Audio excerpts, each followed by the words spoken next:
Bueno, finalmente entonces vamos a hablar, como habíamos quedado, de la enfermedad por coronavirus, que es la enfermedad que está poniendo en vilo a toda la sociedad. Coronavirus, que dice COVID-19 porque el COVID-19 es coronavirus disease, o sea, es la enfermedad por coronavirus que fue descubierta en el 2019, más o menos a fines de diciembre. Nosotros siempre decimos, cuando charlamos sobre las enfermedades infectocontagiosas, que la peor pandemia que puede ocurrir, lo peor que nos puede pasar es la desinformación.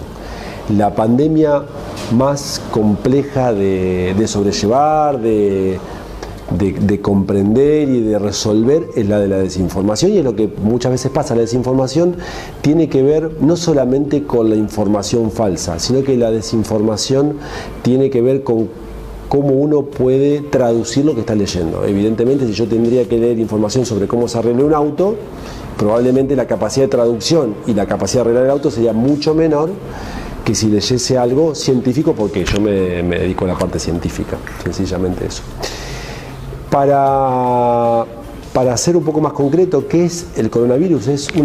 Forma parte de una extensa familia de virus que se conocen desde hace mucho tiempo. Este es, dentro de los coronavirus, una variante nueva que comienza a mostrarse en Wuhan a fines de diciembre, como les había contado, en China, por un brote de 27 personas que asistieron a un mercado húmedo. Todas tenían como origen epidemiológico, como foco epidemiológico, haber ocurrido el mercado húmedo de China, que son mercados comunes en China. El mercado húmedo es un mercado, como se ve en la imagen, que se caracteriza porque uno va y compra comida viva.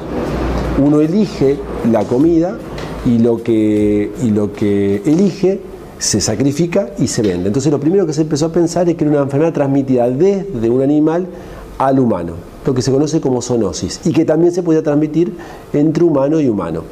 Eso con el tiempo se fue estudiando, con el corto tiempo se fue estudiando, y se demostró que podía ser de las dos maneras, de animal a humano en primera instancia y ahora de humano a humano, y extendiéndose por toda la faz de la Tierra.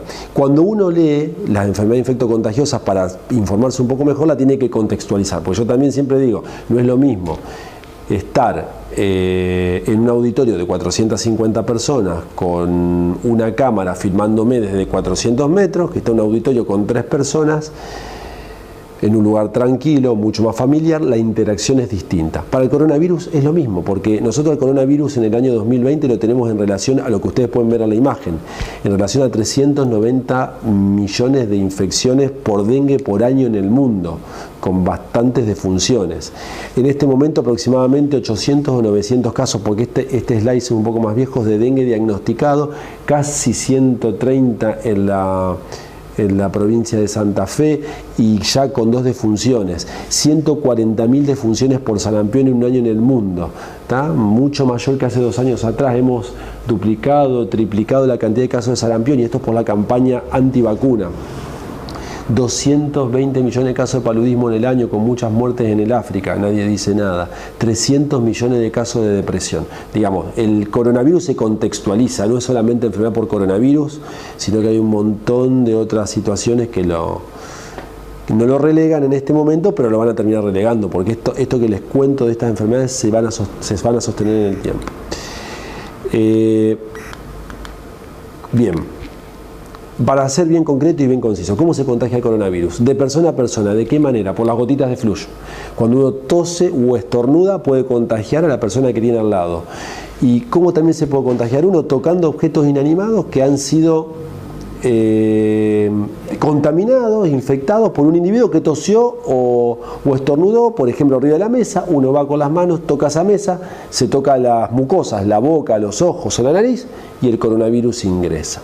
Entonces, volvemos a repetir, modo de contagio, de persona a persona por gotitas de flujo, que no van más allá de 1 metro, y por tocar superficies de contacto con la mano y llevársela a las mucosas. ¿Cuáles son los síntomas o signos? No escapa mucho de todas las enfermedades virales. Por supuesto, podría confundirse con una enfermedad por influenza o con cualquier virosis respiratoria que conocemos, porque los síntomas de signos se comparten. Los tres principales están subrayados: fiebre, cansancio y tos seca. Eso está prácticamente y es común prácticamente en todos los casos de coronavirus. Pero después, diarrea, agüita por la nariz, conjuntivitis, la agüita por la nariz es la rinitis, ¿no? La rinorrea, el estornudo, es decir, todo lo que nos ha pasado en algún momento en nuestra vida y que nos ha llevado a la cama o a disminuir nuestra capacidad laboral, pasa también con el coronavirus. No escapa a las generales de cualquier tipo de proceso infecto-contagioso tipo viral. A mí me gusta siempre hacer una descripción en tiempo real de lo que va pasando, y cada vez que ya sé que me va a tocar dar tal o cual tema para la facultad o para cualquier lugar, lo voy recopilando en tiempo real. Yo les traje algunas partes de lo que recopilé porque es muy largo y aburriría, digamos. Fíjense, ahí lo están viendo en el slide. A fines de diciembre se detectan los primeros 27 casos de coronavirus en Wuhan, en China. El 12 de enero del 2020 ya hay 41 casos diagnosticados. Supuestamente habrá habido mucho más, pero no teníamos metodología diagnóstica disponible. Para el 21 del mismo mes ya se habían afectado 4 países, 200 casos y 3 muertes. Primer caso en América. Para fin de mes, 27 del 1 del 2020, 2.800 casos en 11 países, 80 defunciones. El 14 del 2 ya había 48.000 casos. Más de 1.300 muertes y más de 20 países infectados. El 6 del 3 del 20, la primera muerte se registra en Argentina. Para el 8 de marzo ya había 12 casos en nuestro país. Para el 9 de marzo había 19 casos. Y ese mismo 9 de marzo se detectan 110.000 casos en todo el mundo y se aproxima el número de defunciones a 4.000. El 11 de marzo se introduce a toda Europa como posible foco infeccioso y se focaliza a la enfermedad como una pandemia, y para el 12 de marzo ya se habían restringido los vuelos internacionales, ya se había dado de baja una innumerable cantidad de espectáculos que se daban a puertas cerradas o a puertas abiertas, y ya la notificación del coronavirus se había elevado exponencialmente. Ahora, en este momento, en la Argentina ya tenemos un caso confirmado autóctono del virus. Tenemos varios casos más diagnosticados, tenemos un cierre de fronteras, tenemos en Chaco, el de Chaco. Tenemos cierre de fronteras, tenemos cancelación de vuelos internacionales, y sabemos que cualquier individuo que venga de otro país, cualquiera sea el país, tiene que entrar en cuarentena. O sea que esto fue aumentando de día a día, de minuto a minuto, y va a seguir siendo tan versátil como fue hasta ahora y va a seguir modificándose.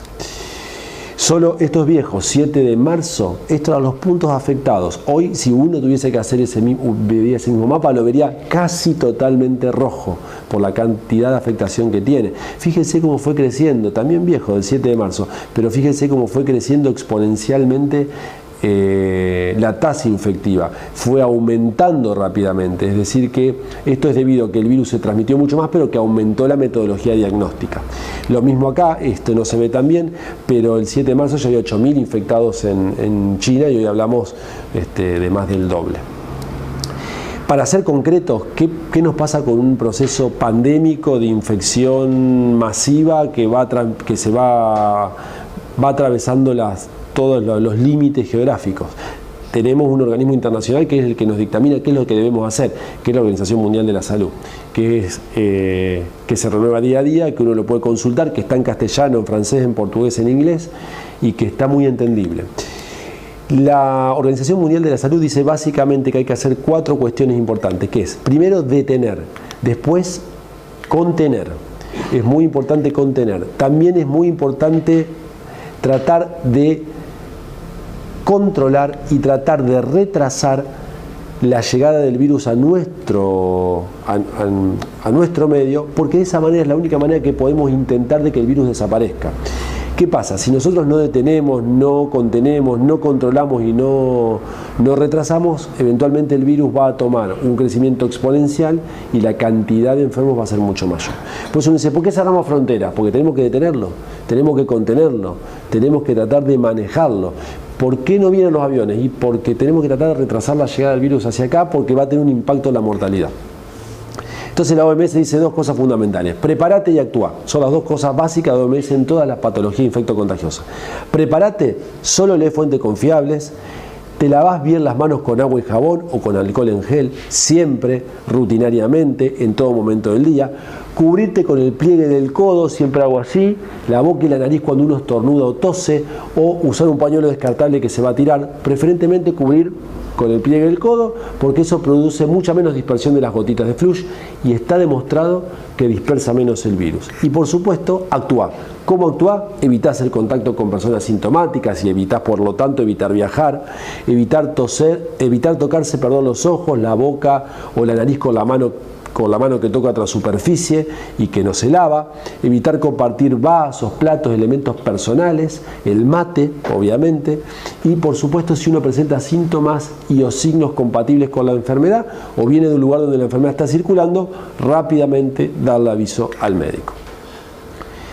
Pauta fundamental cuando actuamos sobre esta pandemia. ¿Qué hacemos con los rumores? ¿Qué rumores dan vuelta? Muchos. Por ejemplo, si el nuevo coronavirus se transmite por un mosquito, cosa que es falaz.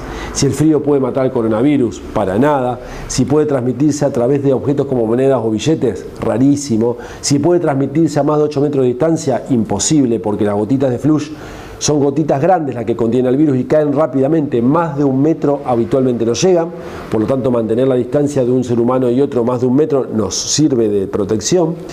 Si puede propagarse a través de mucha distancia por corrientes aéreas, no. Si es seguro recibir un paquete de China, sí es seguro, viene de China, viene de lejos y pasa mucho tiempo.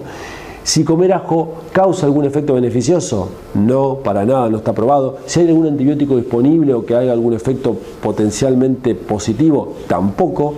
Y si hay algún medicamento que no sea antibiótico para prevenirlo, tampoco. Por lo tanto, cuando uno tiene alguna duda o rumor, rápidamente lo que debe hacer es desecharlo y consultar a alguien que sepa un poco más. ¿Qué nos dice el Ministerio de Salud de la Nación ante todo esto? Toma las directivas de la OMS, las traduce a nuestro territorio, porque nuestro territorio no es lo mismo que Estados Unidos, por ejemplo, y da recomendaciones. La primera que dice, esto es muy versátil, puede cambiar. ¿Qué es lo que les traigo en este slide? No nos quedemos con la información de hoy solamente, leamos mañana cuando nos levantamos la información en la página de la Organización Mundial de la Salud y del Ministerio y actuemos en consecuencia. Entre otras cosas, ¿qué hizo? Por ejemplo, les traigo un ejemplo. ¿Qué hizo el Poder Ejecutivo Nacional? Lanzó un decreto por el cual, por ejemplo, todas las personas que provengan de lugares donde esté circulando el virus y lleguen a Argentina, deberán estar en su casa 14 días aislados y se les reconocerá el salario, se reconocerá el ausentismo y demás. Es decir, lo que va haciendo los diferentes ministerios relacionados con la nación son facilitar las medidas de aislamiento acompañándolo de decretos y de leyes. ¿Qué hicimos nosotros? Yo soy docente de la Facultad de Ciencias Médicas. ¿Qué hicimos en la Facultad de Ciencias Médicas? Promovimos al unísono, tomando la Organización Mundial de la Salud y los decretos presidenciales, todas las medidas que había que tener en la facultad y fuimos cerrando los lugares que teníamos que cerrar y tomando las medidas que teníamos que tomar al unísono, como les decía anteriormente, con todos los organismos o con todos los estamentos reconocidos.